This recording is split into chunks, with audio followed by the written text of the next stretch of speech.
But I do like the campaigns a lot. I just love the gunplay in those games. And I did quite enjoy. I was playing the DMZ like, man, I want to say 3 or 4 years ago. I went and did the DMZ and had a lot of fun doing it. Dad! Mom!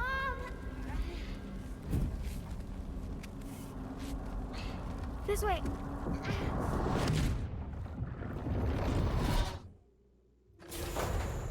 But the DMZ I like because it's an extraction, and I'm not really a huge fan of the extraction genre, but I love the gameplay so much. And because the DMZ you can play solo, you can also do it with, if I had a squad of players, I think it would be a lot more fun. But just doing it solo was still fun because you could put, and then trying to, join with the randos, it would be okay from time to time. But I don't know. That's one of the reasons I'm looking forward to getting back into Destiny 2 is because I also remember I like the gunplay in Destiny 2. It's also sci-fi. I had a lot of fun playing it with my brother, so it's going to be interesting playing it from a solo perspective this time. I'm sure I'll meet up with Transcend and do some group stuff as well. Um, but I'm approaching it this time from the perspective of I'm going in by myself, whereas when I played Destiny 1 and Destiny 2 the first time, I was doing it with my brother, so it was always a duo thing. I like the DMZ teams. I think there's a lot to be said for how good the DMZ is running it with other players because it can be a lot of fun. And I was actually surprised. I had not played this since 2019, but Red Dead Online is still going, right? And I had forgotten about it because they announced in like 2018, 2019 that they were just abandoning all of the future. They left the servers up, but they're not actively developing any new content for Red Dead Online. It apparently still has a thriving community, and Cassis Plays, who is a channel member here, and I think he also is a channel member on Twitch. He's definitely a YouTube channel member, and I think he also Twitch. Um, he's another streamer, um, and he has been playing Red Dead Online recently. And I was watching him stream it yesterday, and I was surprised. Like he was like he had joined up with a bunch of randoms, and they were running quests together, and I Great was like, time. No damn, does arguments that look here. fun? Because I put a few hundred hours into Red Dead Online uh, back around 2019. Chris tried it and enjoyed it. Um, there's something to be said for those online. They're not quite MMOs, but they have multiplayer co-op stuff. I don't know, reminiscing.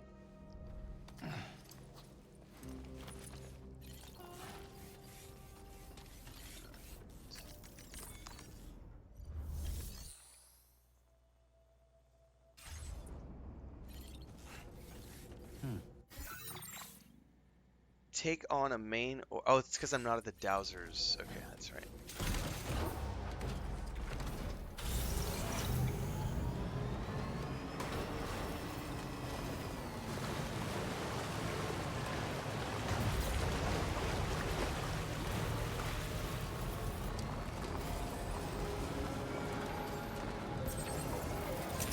Speaking of Dune, never fear, guys. We will be back in Dune Awakening here in a little bit this morning. Always a pleasure to see you. I think our guild is getting its first ever deep desert base set up today or tomorrow. And I think we are finally able to declare for the Lands Rad, which I think we're doing this week. So this week's going to be interesting with Dune Awakening because we're getting into like end game territory now with the group.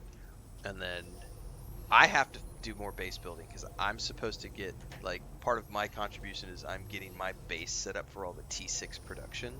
So we're going to end up putting like all of the tier 6 refineries and everything else at my guild base.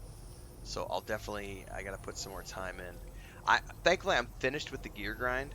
Like, I don't need any more gear. I bought my last 2 pieces yesterday for 100,000 Solari. So I'm done. I have a full set of the T5 Unique Light, a full set of the T5 Unique Heavy, a full set of T5 Unique Gear, a full set of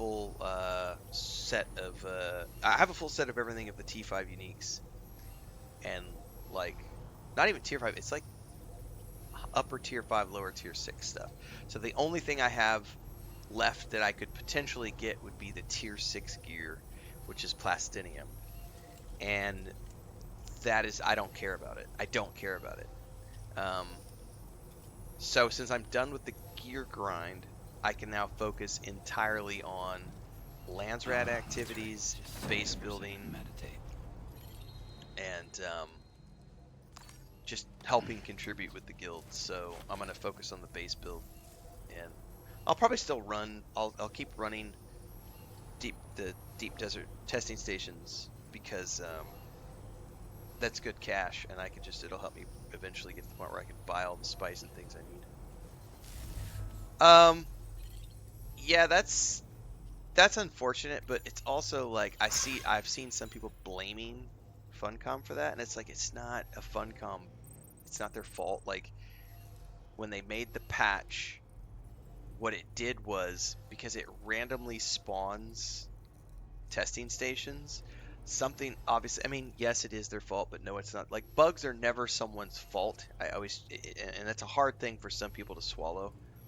They're like, it's their fault. It's like, no, it's a bug. A bug is not someone's fault. A bug is an unintended side effect of something else. So a bug is never a purposeful thing that you should be blaming someone for. A bug is a mistake, an error. It will get fixed. But people have emotions and don't use rational thinking sometimes. But when they made the change, it randomly reset some of the deep desert testing stations, and some of those ended up getting placed next to player bases, which flagged those bases as PvP. Now, what needs to happen in the future, and I guarantee you they are going to be patching this in, is if they're going to end up putting a tag system in place that says if a base is detected in this location, the control point can't spawn there. And it sounds to me like that flag wasn't there yet. And I think that's because they didn't originally. This is the thing. God, stop fucking sitting down, Sam. Let's just sit Because he here. immediately sits Okay. down and wants to start that licensed music. I think what happened was, because their original vision for the Landsrad and the Deep Desert has had to shift so quickly to adapt to the players' abusing systems, the original system was not designed to have control points being in a PvE area, because originally the Deep Desert was all PvP, right? So originally the entirety of the Deep Desert was PvP, so all of the control points are in a PvP area. So when they made the change a couple weeks back to make the bottom half of the Deep Desert PvE, now they have conflicting systems. They have a PvP designed component in a patched in PvE component, and it hasn't had the year and a half of testing that it would need to properly work out all these issues prior to being thrown into the live mixture. And so what we're seeing is, we're seeing the growing pains of, hey, these two systems don't mesh. It's going to take us a couple of weeks to get these things ironed out. So when I see people make emotional, God damn it, how dare you, Funcom? You're the worst company ever. I lost my base. Well, first and foremost, a bit of bug report. Funcom has been doing an active job at rolling servers back in cases where people have lost a lot of things. They've also specifically gone back. I know of multiple people who have lost an ornithopter due to that bug. And Funcom has a reporting system in place where if you provide them with the ID number of your ornithopter and the time and the location of where your loss of the ornithopter occurred, they are giving ornithopters back to those players. So Funcom is actively making sure that if someone is impacted by one of those bugs, they are getting their stuff back. So it's a non-issue as far as I'm concerned. But emotional players who live in their mom's basement, we all know how they act.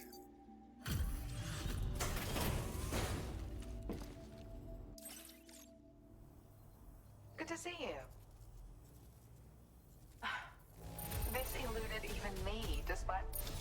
Look, I've really come to rely on you lately, and I certainly could would not have prepared this data without your help. I've increased your allocation of materials. You should make good. Now displaying your current order grade. This is an improvement. It's more compact. Don't care. Not gonna but use it. It's none of this would have. If you can continue, just come and visit me again. Order completed. Well done.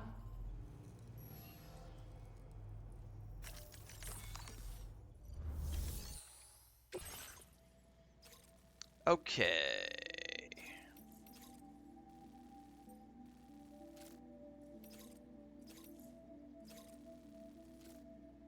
Oh wow, yeah, we're going to a completely new area.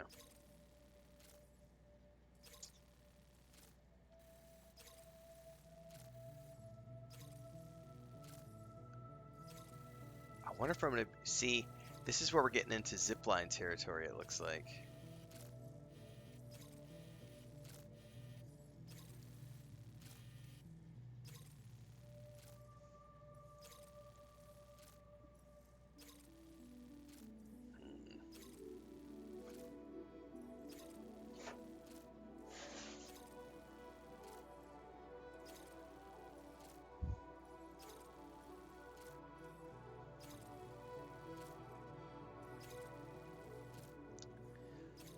It has a 93.9% thumbs up rating, Hector. So I'd say it did well. It didn't get a ton of traffic, but that's okay. It's got like 1,200 views, which is pretty mild. But yeah, like 94% essentially. 93.9%. 94% of people went, yeah, man, that's right. Screw this negative bullshit. Excuse me. I don't know that I'm going to be able to drive over here. This may be a zipline one that they're wanting me to do. That's why they gave me ziplines just before this. I bet we're expected to go over the mountaintops there and build a zipline.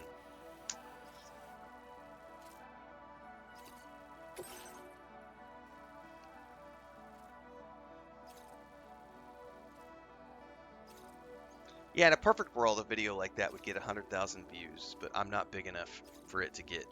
There definitely seems to be a cap to my videos.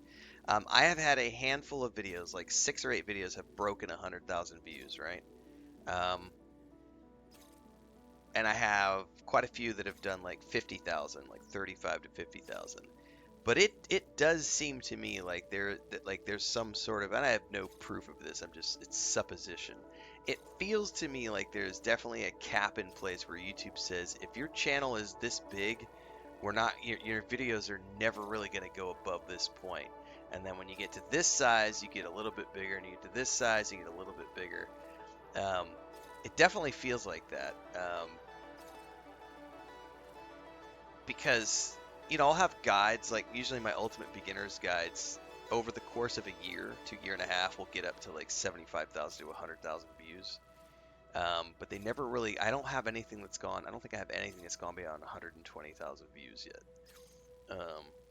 I'm sort of waiting for like, when do I have a 250,000, not even that, when do I have a 150,000 view video? Or is that going to be impossible because I have a positive take on things, and I'm only ever going to have I'm going to have a lower ceiling because I refuse to dabble in rage bait. Breakable cargo.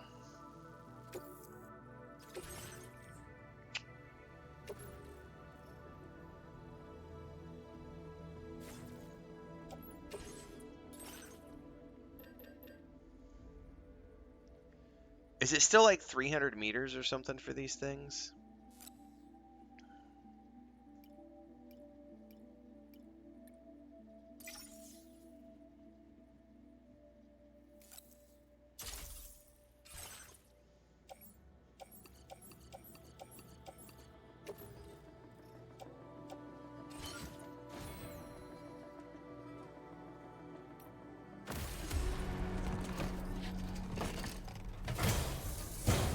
Yeah, it's pure supposition on my part, but I do feel Order like there's a accepted. cap based Thank on you. my following size.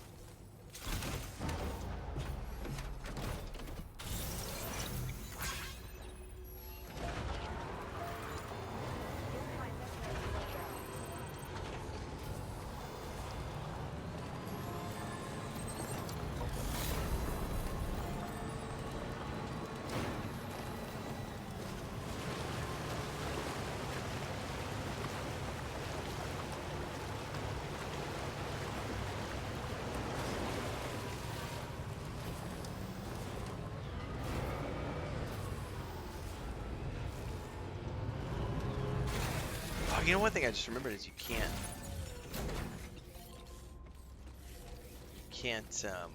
put stuff down on a grid that you don't have connected yet.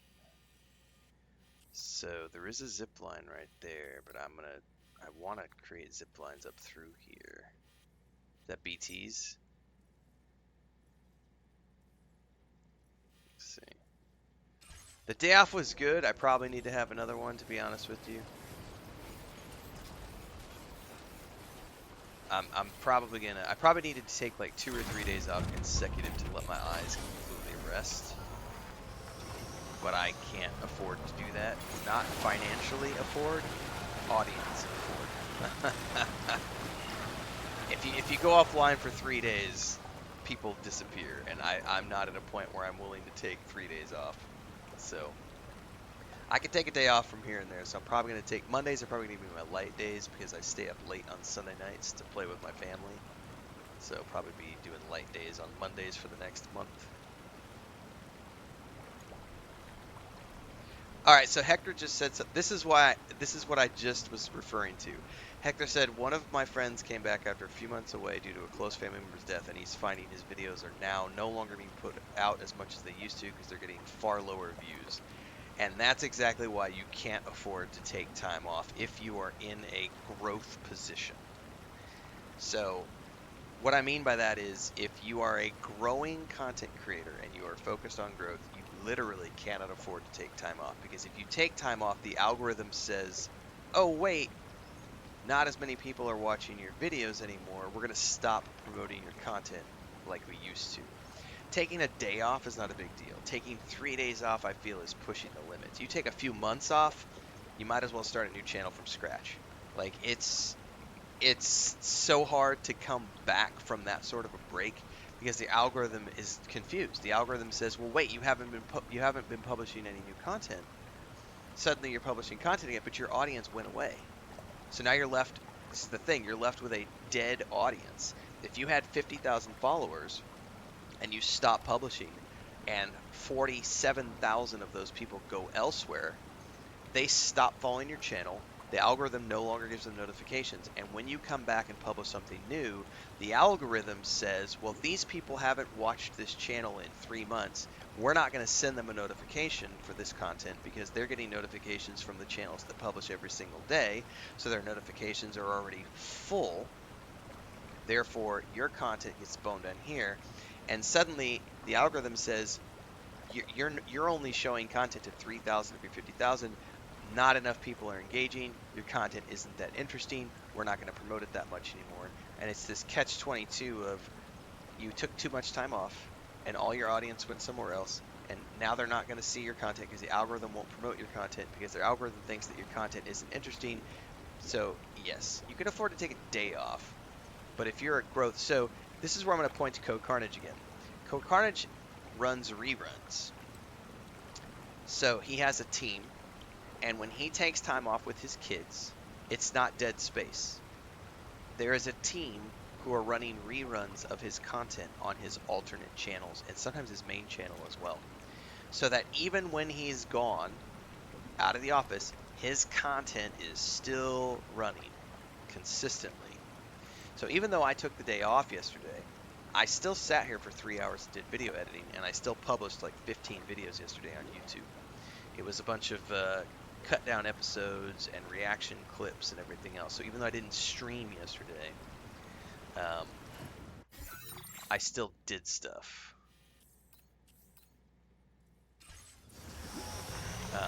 But yeah, I didn't do anything on Twitch yesterday, so. And to be honest with you, the only reason I took a day off is because my eyes were hurting. And if it wasn't an issue, and I probably could have pushed through anyway, but my eyes are literally how I make a living, so it's like I can't risk my eyes. So if my eyes are having issues, it's like I need to take a day off and rest my eyes. So in a perfect world, I would take 2 days off probably, but I'm not in a place where I want to take 2 days off because June was my best month ever, and we're in the middle of like a massive growth phase. It would be really stupid of me to like take 2 days off. I probably need to take 2 days off, but I'm just gonna take the one and see how I feel. How far away is that? I don't remember. I think it was it 300 meters or 275 meters? I can't remember.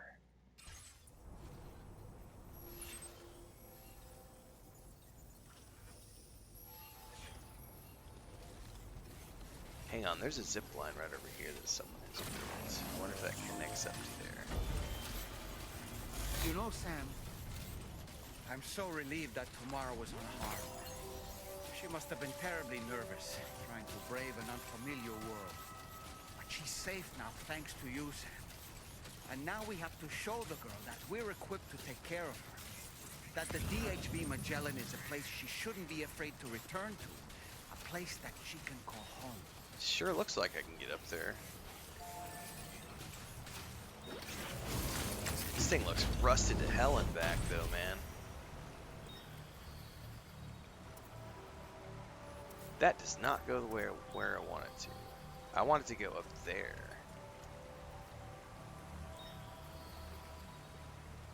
Anyway, we've got the long road ahead of us. Let's get a move on. No, I don't want to go up there. I want to go to that one. And it's not connected. Oh, well, here's the thing, Gray. So, I mean, it's a thing. Like, so Chris and I haven't done anything. So we repurposed the YouTube channel from our travel blog into the Homestead channel. Because we were like, why not?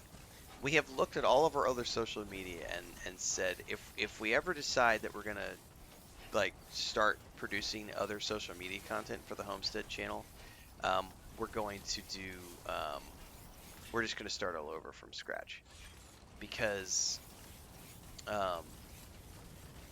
it's way too difficult to come back to a dead community because the reality is those people have all moved on.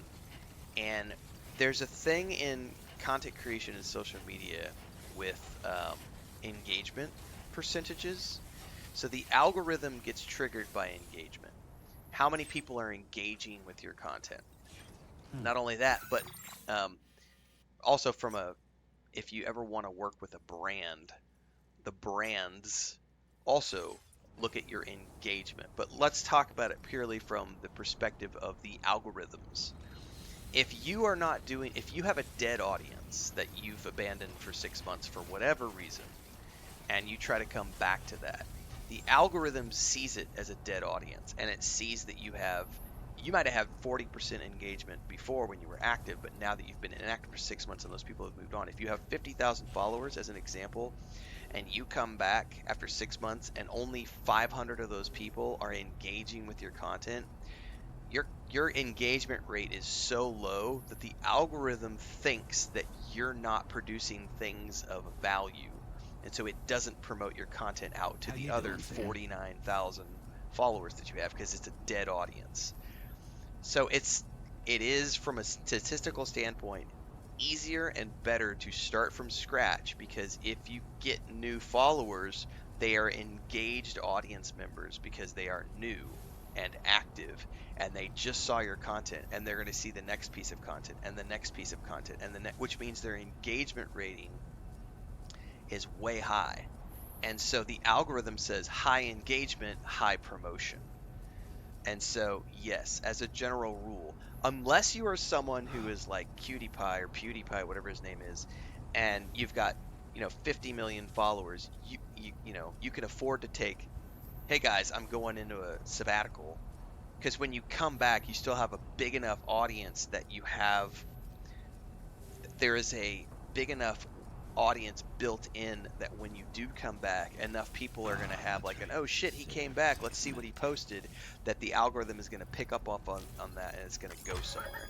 But the average person who's not a celebrity, who only has, you know, a handful of followers, yeah, it's honestly, the recommendation that I've always given to people is just start from scratch. If you're going to take like a 6-month sabbatical, either you need to have some sort of a like backup plan so that there's a minimum of one piece of content coming out every single week, or just plan on starting from scratch when you come back.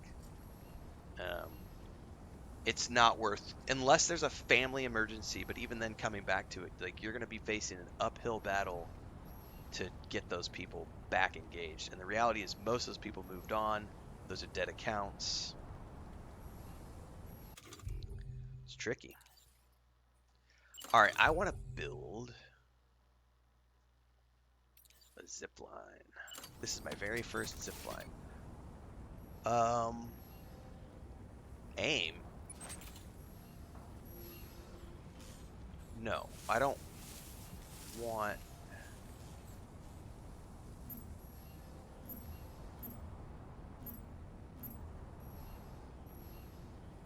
What does that mean? Change, so you can have an angle to the zip line now?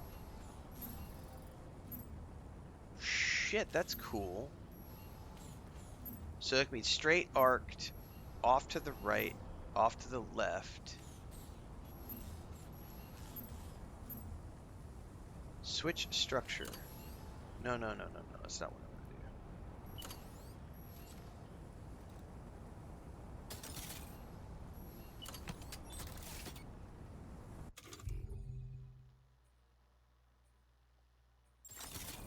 God damn it. Okay. Why is it not wanting to connect to that one up the hill?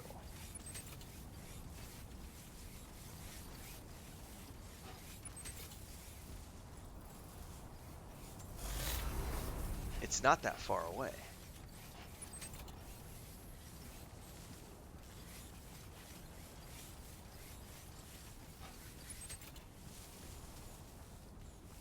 I'm very confused.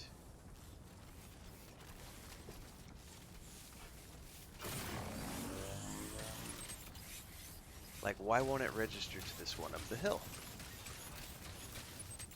Now it will. It's in the red. Why is it in the red, though? It's... Oh, the range. Okay. No, it was the range, JK. I thought I was within the range, but apparently I was outside of the 300 meters. So, okay. That's what it came down to.